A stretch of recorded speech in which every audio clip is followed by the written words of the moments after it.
इनको पहचानिए, ये कौन है? अगर आप पहचान पा रहे तो ठीक है, और नहीं पहचान पा रहे तो मैं बता दे रहा हूँ, ये पंचायत फेम अमित मौर्य भैया हैं।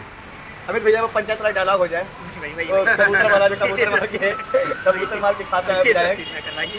ठीक है, देखिए हमारे अमित भैया हैं, बहुत ही अच्छे एक्टर, और पूरा देश इनको जान गया है। हमारे बड़े ही पुराने अजीज मित्र हैं। हाँ। और जब हम लोगों ने देखा इनको पंचायत में तो सबसे ज़्यादा खुशी आप विश्वास नहीं कर सकते हैं कि मुझे हुई थी, और मैं फेसबुक पे उसको शेयर किया था, और मैं दिल से मना रहा था कि ऐसे ही कलाकार आगे बढ़ने चाहिए जो दिल से मेहनत करते हैं। बहुत शानदार, बहुत शानदार है। संघर्ष हम देखे हैं, और ये तो जानते हैं हम लोग, जब छोटा सा ये लोग का एल्बम बनाते थे, वो क्या बोलते हैं, क्यों बैकग्राउंड में मैं आवाज़ देता था, गाता था, म्यूज़िक करते थे हम लोग साथ में।